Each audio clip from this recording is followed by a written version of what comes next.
Imagine you're watching the news and you see two experts being interviewed about a recent criminal case. One is analyzing why the person committed the crime, examining their background, psychology, and the societal factors that led to their criminal behavior, while the other is discussing what prison sentence would be most appropriate and how to rehabilitate them once they're incarcerated. Both are essential to the criminal justice system, yet they represent two completely different fields that many people confuse or use interchangeably.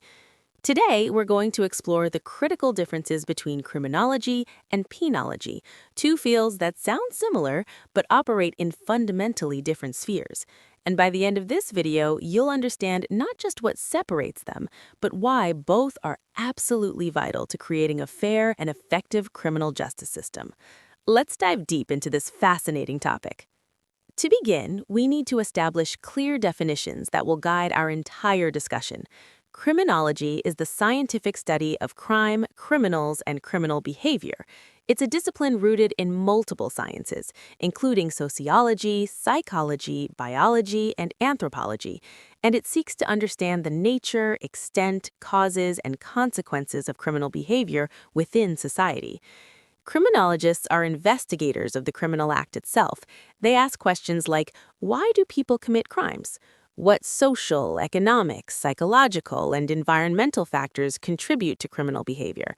How is crime distributed across different populations and geographic areas?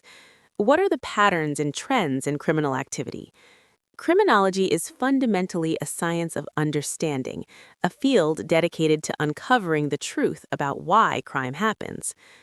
Penology, by contrast, is more directly focused on the practical and philosophical question of how society should respond to crime through its criminal justice system. Penology examines several key areas. The philosophy of punishment itself. Should punishment be primarily retributive, meaning offenders deserve to suffer for what they've done? Should it be utilitarian, focused on deterring future crime and protecting society? Should it be rehabilitative, aimed at transforming criminals into law-abiding citizens? Should it be restorative, focusing on repairing harm to victims and communities? Different philosophers and penologists have advocated for different approaches throughout history. In the 18th and 19th centuries, utilitarian philosophers like Jeremy Bentham argued that punishment should be designed to provide the greatest good for the greatest number. Later, rehabilitation became increasingly popular as a goal, with the belief that prisoners could be reformed through education, job training, and psychological support. Today, many jurisdictions are exploring restorative justice models that bring offenders, victims, and communities together to address harm. Penology also examines the structure and function of correctional institutions.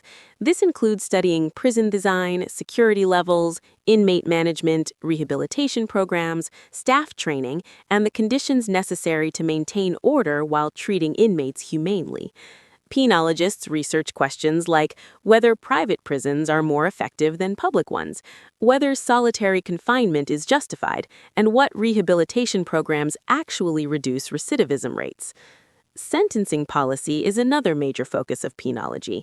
Penologists analyze whether mandatory minimum sentences are effective deterrents, whether judges should have discretion in sentencing, how to ensure sentences are proportionate to crimes, and whether current sentencing guidelines are achieving their intended goals.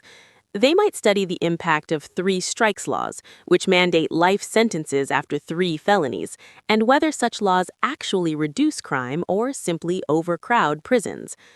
Let's examine some concrete examples to illustrate how criminology and penology address the same problem from different angles.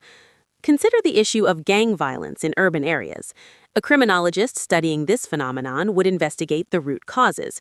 Why do young people join gangs?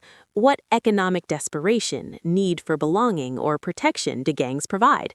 How do neighborhood conditions, family disruption, lack of legitimate opportunities, and exposure to violence in childhood contribute to gang involvement? The criminologist might discover through research that gang membership often results from a combination of poverty, weak family structures, limited educational opportunities, and exposure to gang violence from an early age. This understanding could help society implement preventative measures like youth employment programs, mentoring initiatives, community development, and family support services. A penologist, meanwhile, takes a different angle on the same problem. Given that gang violence occurs and produces offenders who must be punished, how should the criminal justice system respond? Should gang members receive different sentences than other offenders? Are gang-affiliated prisoners better managed in separate housing units or integrated into the general population? What rehabilitation programs might be effective for gang-involved offenders? Can education, vocational training, and violence reduction programs in prisons help gang members leave the gang lifestyle? What policies regarding gang tattoos, clothing, and communication might prevent gang activity within prisons? The criminologist's work informs prevention, while the penologist's work optimizes the system's response once prevention has failed. Consider another example: drug addiction and drug-related crime. A criminologist studying the relationship between drug addiction and crime would examine questions like, to what extent does addiction directly cause crime versus criminals using drugs as a coping mechanism or expression of an already antisocial lifestyle? How do poverty and lack of healthcare access drive both addiction and crime? What role do pharmaceutical companies and prescription opioid distribution play in creating addiction epidemics that lead to crime? How does the criminalization of drug use affect different racial and socioeconomic groups differently? The criminologist's research might reveal that drug-related crime is not simply about individual moral failing, but reflects systemic issues including healthcare inequality, poverty, and failed drug policy. A penologist addresses the response.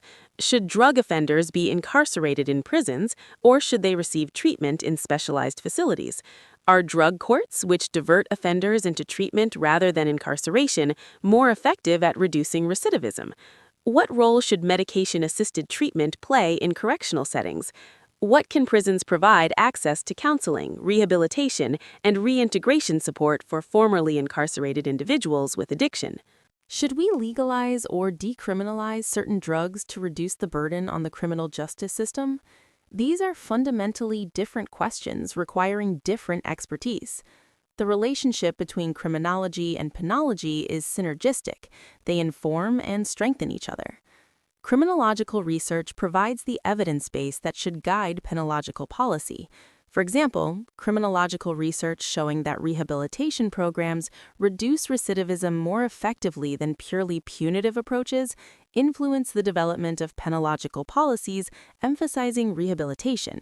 Similarly, penologists observing how correctional policies affect prisoner behavior and recidivism rates provide valuable feedback that helps criminologists refine their theories about what factors influence criminal behavior.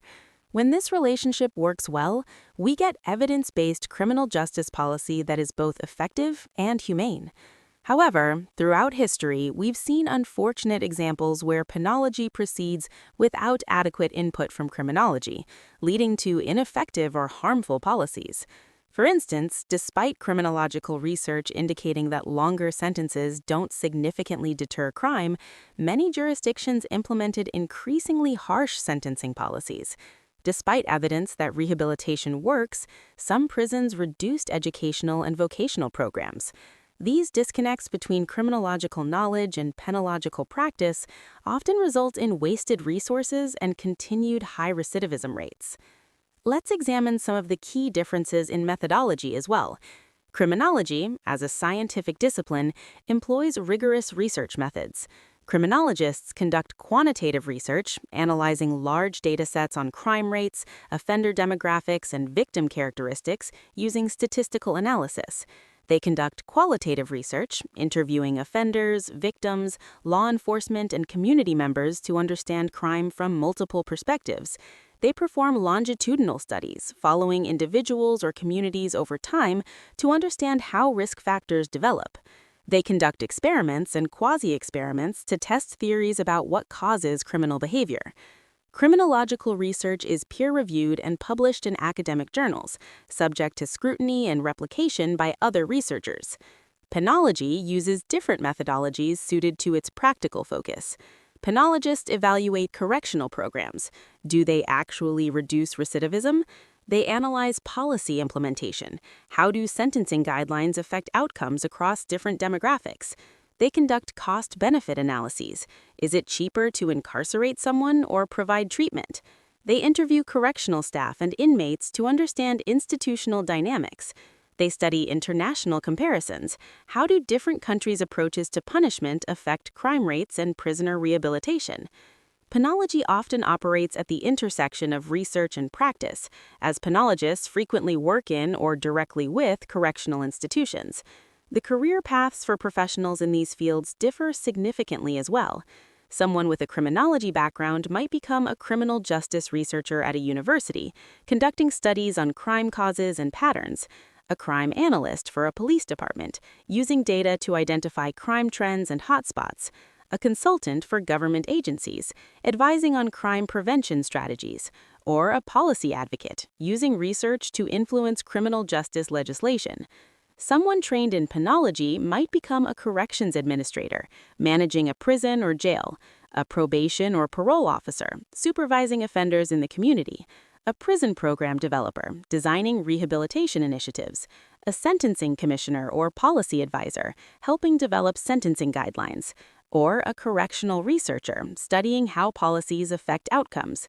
Some professionals specialize in both areas, but the foundational knowledge and daily work tend to be quite different. In the modern criminal justice landscape, the relationship between criminology and penology is more important than ever. Many countries are experiencing what's called mass incarceration, extraordinarily high incarceration rates relative to population. In the United States, for example, despite being roughly 4% of the world's population, the country has about 20% of the world's incarcerated individuals. This situation has prompted renewed interest in criminological research to understand whether this scale of punishment is proportionate to crime levels or reflects policy choices rather than crime rates.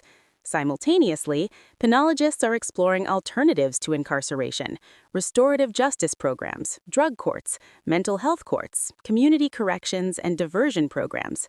These represent a shift toward the rehabilitation and utilitarian philosophies of punishment, informed by criminological research showing that these approaches can be more effective at reducing recidivism than traditional incarceration. As we conclude, it's essential to recognize that criminology and penology, while distinct, are not competing disciplines. They are complementary forces that, when working together effectively, can create a criminal justice system that is both effective and just. Criminology's mission is to understand crime in its full complexity, moving beyond simplistic narratives to recognize the multiple factors, biological, psychological, social, economic, and systemic, that contribute to criminal behavior. This understanding is the foundation upon which effective policy must be built.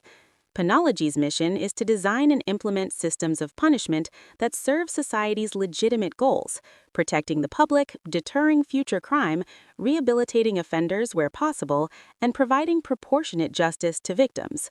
When criminological research is ignored in penological policymaking, we end up with systems that are expensive, ineffective, and often counterproductive, creating more criminals than they prevent. When these disciplines work in harmony, informed by rigorous research and commitment to evidence-based practice, we move toward a criminal justice system that actually works, one that addresses root causes of crime, responds proportionately and humanely to offenders, protects communities, and gives both victims and offenders a path toward justice and healing. The future of our criminal justice systems depends on deepening our understanding of both why crime happens and how we should respond when it does, the dual mandate of criminology and penology working together in service of a safer, fairer society.